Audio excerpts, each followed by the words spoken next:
à tous et bienvenue dans Parlons-en. Le Nouvel An chinois, aussi appelé Fête du Printemps, est la fête la plus importante de l'année en Chine.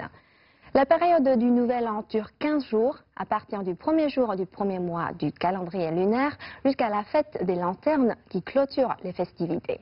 Les célébrations et les coutumes autour de cette fête diffèrent parfois énormément selon les régions. Mais depuis plus d'une trentaine d'années, un gala permet aux Chinois du monde entier de se réunir et de passer le réveillon en famille devant leur télévision. Il s'agit du très attendu gala du Nouvel An chinois, le Chunjie Wanhui, diffusé sur CCTV. Aujourd'hui, sur le plateau de Parlons-en, nous allons plonger dans nos souvenirs et nous rappeler les meilleurs moments du gala au fil des ans, en compagnie de nos trois invités, Monsieur Zhu Yibing, violoncelliste, premier prix au Conservatoire national supérieur de musique à Paris en 1987. Bonjour. Bonjour. Et Madame Kang Yi, critique de cinéma, animatrice de Live in Cinema. Bonjour. Bonjour. Et Monsieur Francis Cheke, ambassadeur de la communication culturelle sino-africaine, présentateur d'émissions et acteur du xiangzheng, le dialogue comique chinois. Bonjour. Bonjour. Merci. Bienvenue.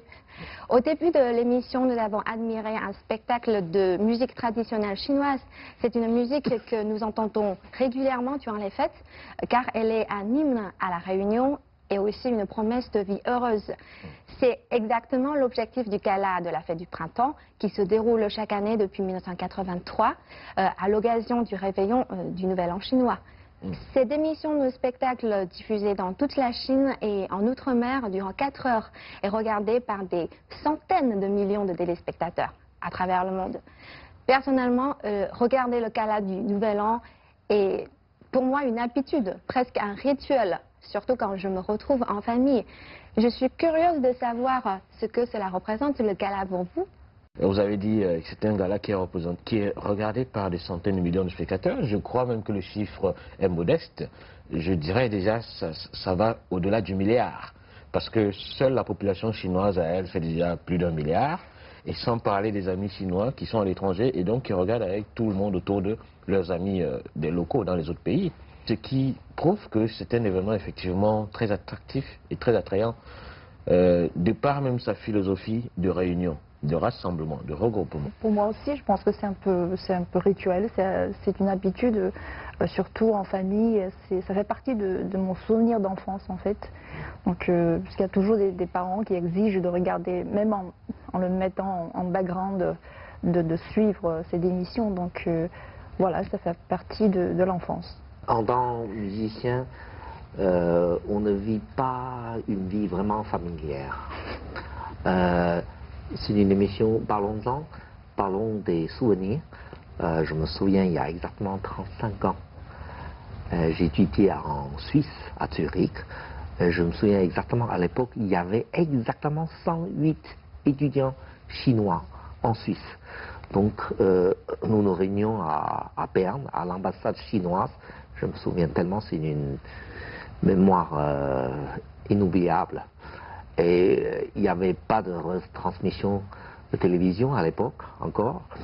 Donc on a cuisiné ensemble, on a fait des jiaozi, raviolis ensemble. On a chanté chacun joyeusement des petites pièces chinoises, chansons chinoises. Et voilà, on a passé, c'était ma première fête de printemps passée à l'étranger. Au fil des décennies, le gala de la fête du printemps est devenu une habitude incontournable dans tous les foyers lors de la fête du printemps. Comment les Chinois appréhendent ce gala qui est aujourd'hui devenu une véritable institution? Voyons ensemble.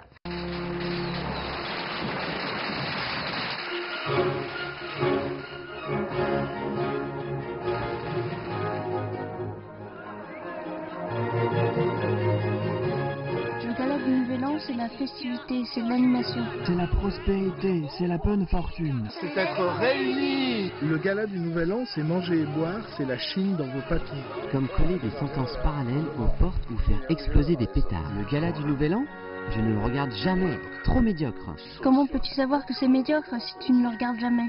Ne l'écoutez pas, c'est un hypocrite. Les critiques témoignent de l'intérêt qu'on lui porte. On lui cherche des défauts, mais on continue de le regarder. Cela démontre son importance. Nous autres, Chinois vivant à l'étranger, si nous le regardons, c'est que nous avons le mal du pays. Nous ne sommes pas aussi difficiles que les spectateurs en Chine. Nous aimons tous les spectacles présentés. J'ai participé au gala du Nouvel An. Il faut être capable de divertir tout le monde en même temps, c'est difficile. Ça ne doit pas être uniquement du divertissement, cela doit être aussi éducatif. Papa, le gala du Nouvel An se fait pour se divertir après avoir passé une année à être toujours occupé. Ne nous donne pas un cours. Qu'y a-t-il de mal à un peu d'éducation? Pas besoin de s'inquiéter ou s'énerver. Le gala du Nouvel An s'occupe de tout, tout est pris en compte. Vous savez quel est mon plaisir quand je regarde le gala du Nouvel An? Critiquer! C'est un petit plaisir annuel. On l'attend chaque année. Pardon, le gala du Nouvel An, le journaliste demande qu'est-ce que le gala du Nouvel An. C'est la joie!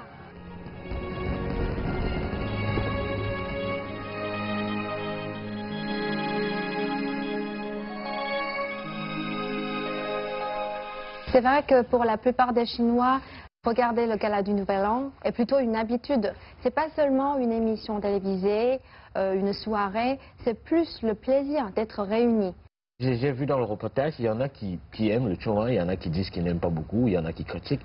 Mais il faut reconnaître que c'est une grande œuvre d'art, le festival, le gala du printemps. C'est une œuvre dans laquelle il y a beaucoup de sérieux. Autant pour pour la partie musicale que pour la partie linguistique, à savoir des pièces de théâtre, des pièces de sketch. Et il y a un contenu totalement éducatif. Des efforts y sont mis pour que le contenu puisse rencontrer toutes les tranches de la société. Ça, il faut le reconnaître. La tradition veut que les Chinois regardent le gala sur CCTV tout en partageant un repas. Et maintenant, aujourd'hui, les gens aiment aussi partager des images de leur réveillon sur les réseaux sociaux. C'est aussi l'occasion de découvrir les différentes traditions culinaires pratiquées dans toutes les régions chinoises, comme par exemple Monsieur Zhu a dit tout à l'heure, manger les raviolis, les jiaozi. Quels sont les types de plats que vous avez l'habitude de déguster ce jour-là? Franchement, dans le sud de la Chine, on ne mange jamais de raviolis au réveillon. Ah bon? Oui. Quand est-ce que vous allez manger le jiaozi? Dans le sud, vous mangez les tangyuan. Tangyuan. Ah d'accord. Les boulettes de farine de riz, Lyon. Ok. Ce qui est aussi un standard. Moi, je suis du Nord, donc le jiaozi, c'est incontournable. Voilà, et le ravioli, et surtout, je pense que la préparation de jiaozi, le processus de faire la cuisine, de faire le jiaozi, ça c'est plus précieux même que le goût du plat, parce que dans ma famille, on a la tradition de préparer, de manger vers minuit. Même juste un tout petit peu, parce qu'avant on avait déjà mangé un gros repas pour le dîner, même encore vers le minuit on va préparer, il y a même ma mère qui se prépare dans la cuisine et on regarde la télévision, le chemin, on regarde ou on regarde pas, enfin on entend. Donc ça fait, c'est pourri ces images, vraiment c'est la fête du printemps pour moi. Mais là encore, en tant que musicien, je me concentre sur la grande bouffe chinoise. Et pour moi, les Chinois ne mangent pas seulement la cuisine. Le ravioli, c'est seulement un thème principal. La grande bouffe, le nouvel an chinois, le réveillon. Mais pour moi, les Chinois mangent la symphonie. C'est une symphonie sur la table. C'est une symphonie de la table.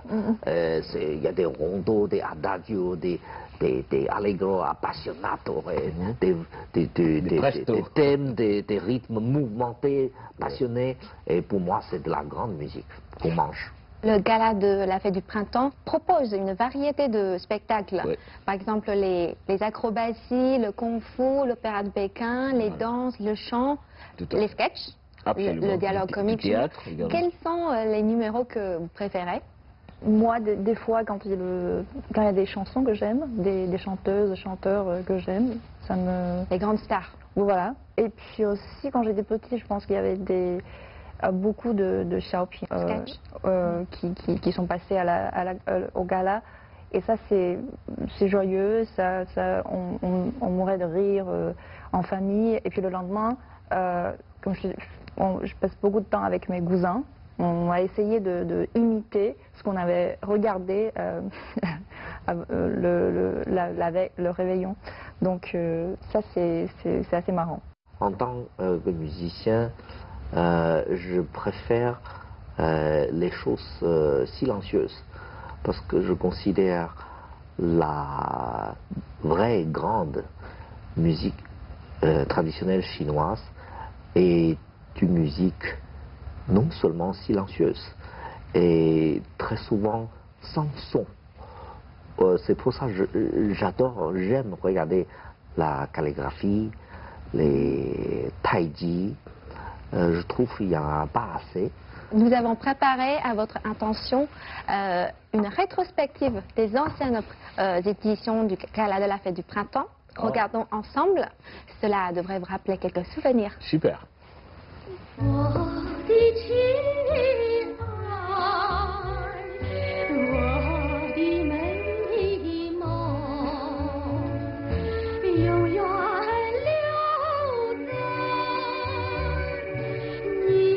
La chanson qui clôture le Gala de la Fête du Printemps. C'est elle.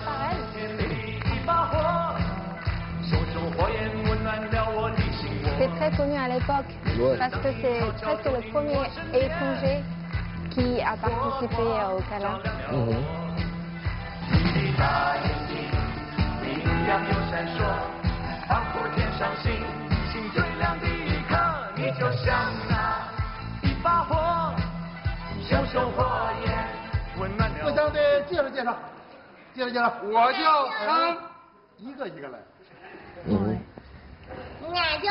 C'est toute une époque qui s'est passée à côté de ma vie.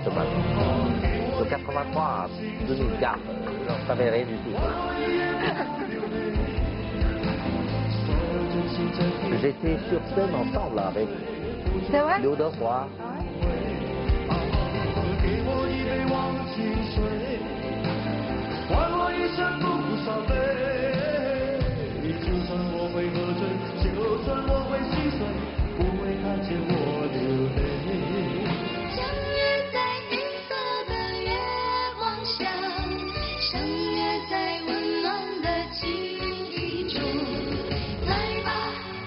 Les grandes stars de l'époque. Même maintenant, elles sont très connues. C'est pas mal, cette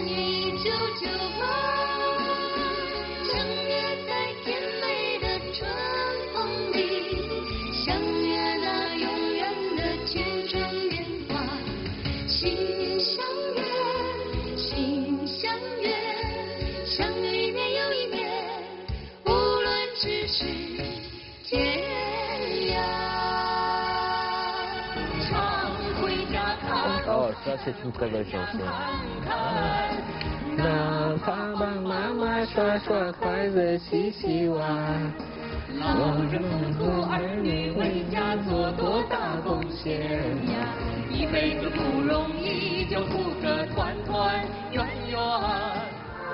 Wow, c'est une chanson très populaire. Oui.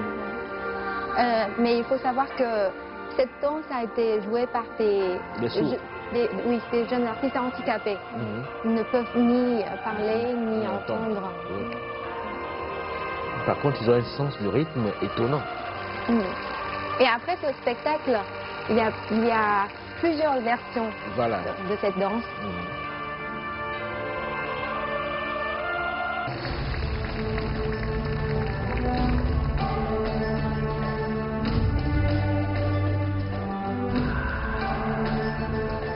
Et là, je fais une critique quand même.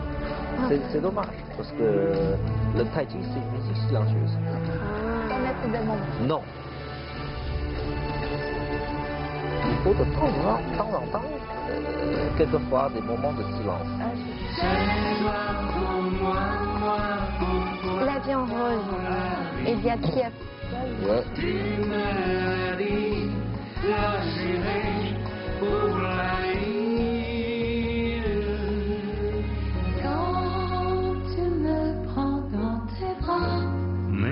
Tu me parles tout bas, je vois la vie en rose.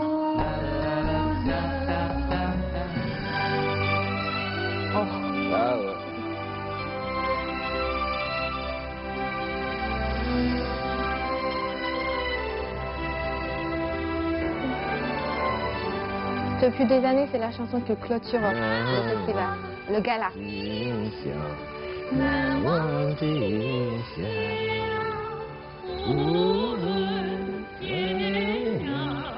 Oh, ça c'est comme autre. Wow. Je l'adore.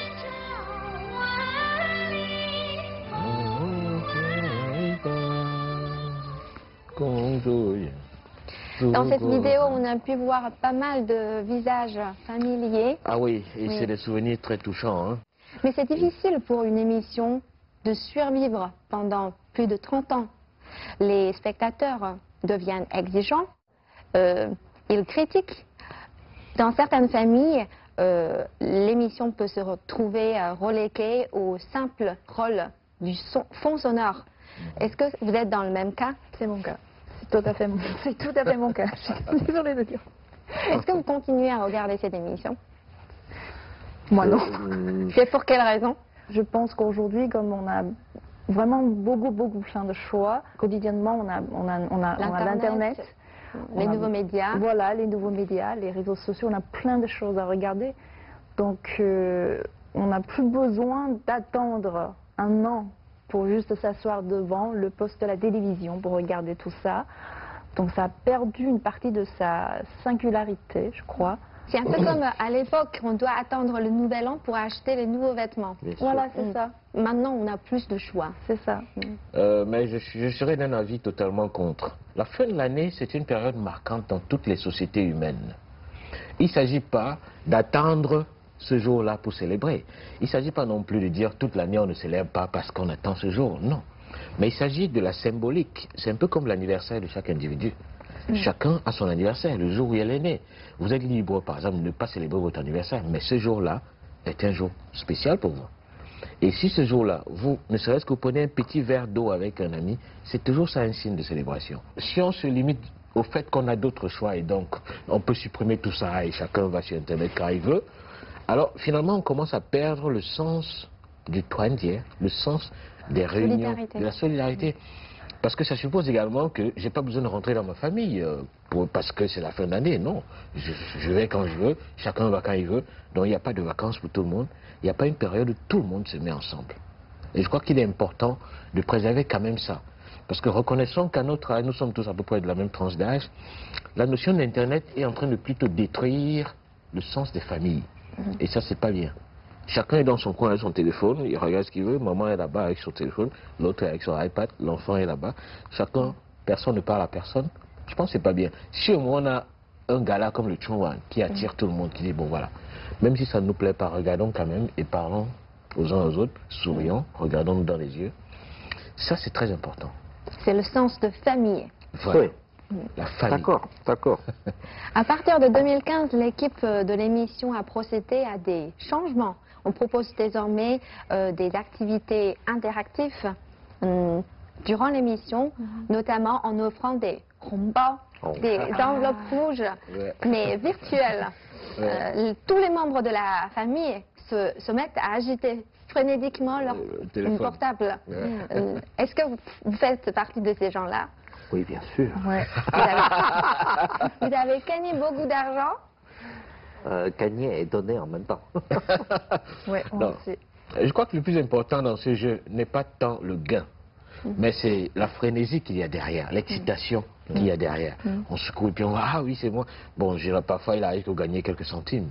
C'est pas, vous vous enrichissez pas là-dessus. Mais je crois que le plus important n'est pas le montant, mais c'est justement l'ambiance que ça crée. L'objectif de cette méthode est de créer un sentiment de participation et de partage entre l'émission et l'audience. Dans le Chungwan, il y a un aspect que je respecte beaucoup et auquel on fait très peu attention, mais qui a beaucoup de poids. C'est pas la musique, c'est pas les musiciens ni les acteurs de théâtre et autres, mais il y a toujours une partie où les reporters vont dans la rue interviewer les quelques citoyens qui n'ont pas eu l'occasion de rentrer chez eux, fêter en famille. Il y a toujours chaque année cette partie. Ça peut être des vigiles, ça peut être des médecins en faction, ça peut être des gens qui font des travaux particuliers et qui ne peuvent pas rentrer en famille comme tout le monde.